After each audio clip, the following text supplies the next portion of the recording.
Yo, what's going on, guys? What's Omar Mellon here today, and today I'm going to be showing off some stuff that I picked up and then a bunch, like a massive submission that I have going out tonight, or I guess tomorrow. But some pretty cool stuff, and hopefully you guys enjoy. So this was a throw-in in a pickup that I got from Casual Yugi Stuff. You'll see a bunch of these other Monarchs that I picked up from him. Getting close to finishing up the Monarch collection in PSA 10. So you'll see what I have. So this is a grad Mobius the Frost Monarch. I mean, it's Mobius, Ultimate Rare First Ed. I mean, not a huge fan of the label, but continuing on, we picked up a Euro print Ryza in PSA 9. The front is perfect. It does have some like the classic Euro chipping on the back edges, but it is a true 9 and the front looks perfect. There are no 10s of this card, so a Euro print 9 is definitely the best that you're really going to get at the moment. I'm sure one will eventually be graded in 10. So here is a Euro print Grand Marg, although I believe for Soul of the Duelist through Flaming Eternity, Euro prints are essentially identical to the NA prints. They're very hard to distinguish. Yeah, so we got a Grand Marg and Gem Mint 10 First Ed Ultimate. This is Pop 2, so pretty difficult card to find and difficult to grade because of that classic waxing on the back. Here's a Karaz Gem Mint 10.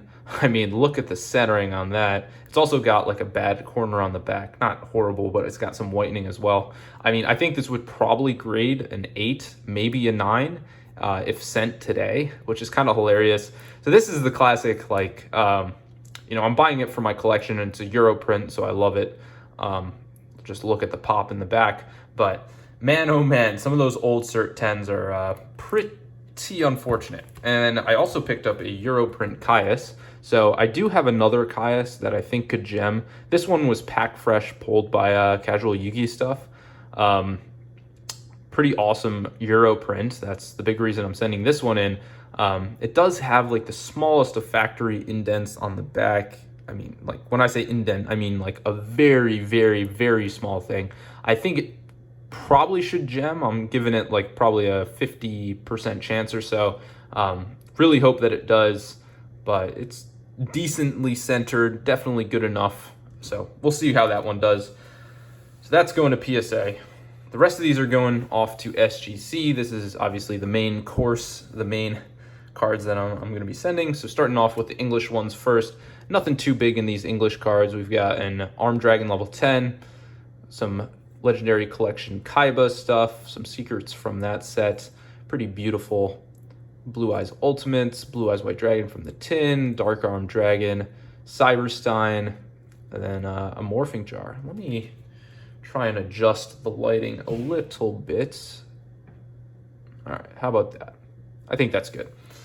All right, so next up, we're doing some of these Japanese cards. I mean, you guys have seen some of these. We've got the G4 Gods, pretty beautiful cards. How about this? How's that? Okay, so we got the G4 Gods, Secret Rare, the equivalent of GBI. We've got 1, 2, 3 Ultimate Rare Chaos Emperor Dragons. We've got a 5 God Dragon, also known as 5-headed in Ultimate. We've got 2 Japanese Honests, Black Rose Dragon, excuse me, beautiful. And then we've got some Red Dragon Archfiends, awesome Ultimate there. We've got a Power Tool, and then a Life Stream. This is the off-center Shining Flare Wingman. We've got 2 Shining Phoenix Enforcers, 2 Tempests, a Thunder Giant, a Rampart Blaster, and then a Wild Wingman. Continuing on, we have 3 Steam Healers. I forgot that I had 3.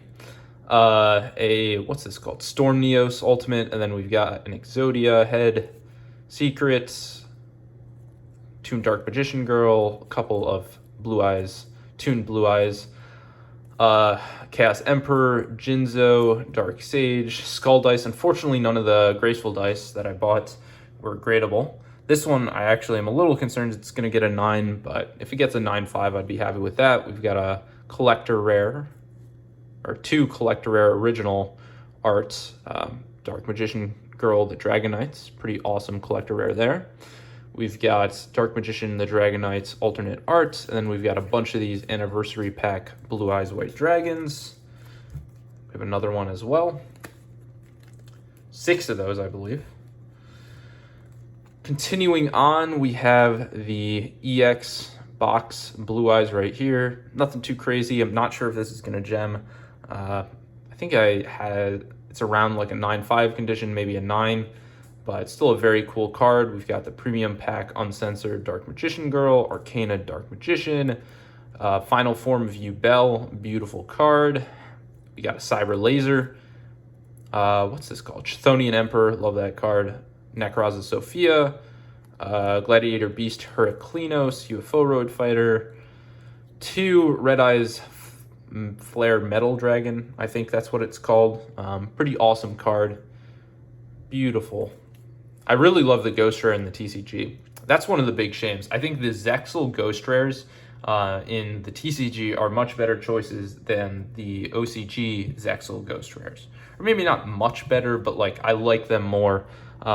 Like Star Eater, for example, is a better Ghost Rare than, is it like Dark Horror or Dark Mist? I forget which one is the Ghost Rare in the OCG. Then we've got all four that I bought of Scarlet Red Dragon Archfiend Ultimate Rare are actually gradable. 2 of them I think are like very, very certain 10s, and then the other ones I think have shots at 10s. So I didn't mention this, but I'm going to be sending in more cards than I typically would that I'm not confident will gem 10. I'm taking more risks. This might come back to like bite me in the ass, but who cares? Or I guess I should care, but I'm being a bit flippant when I say that, but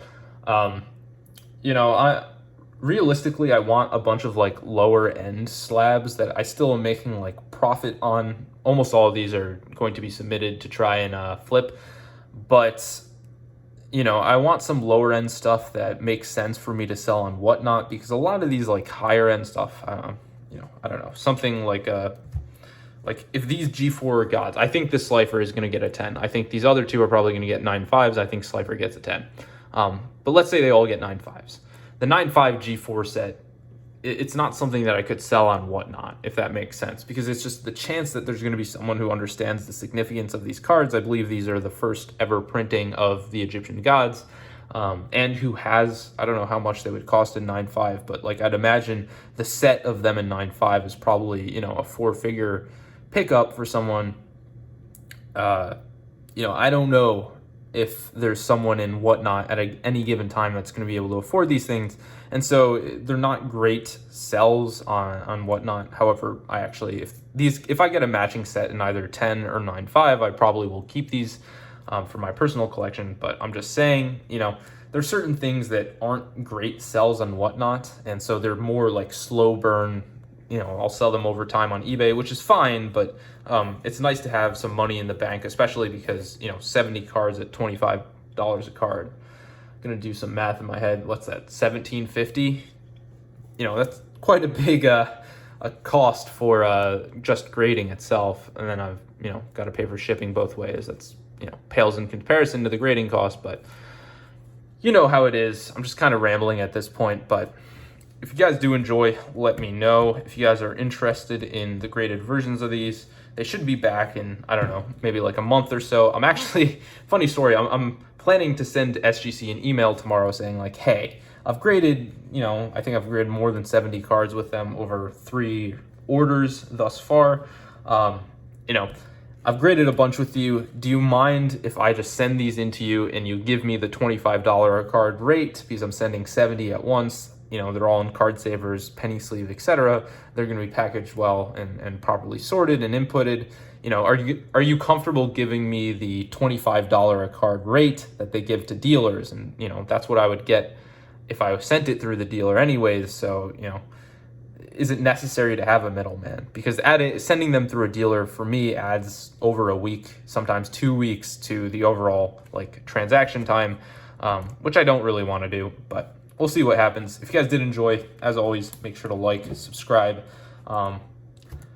Yeah, I don't know. Pretty cool stuff here. So, peace out, guys.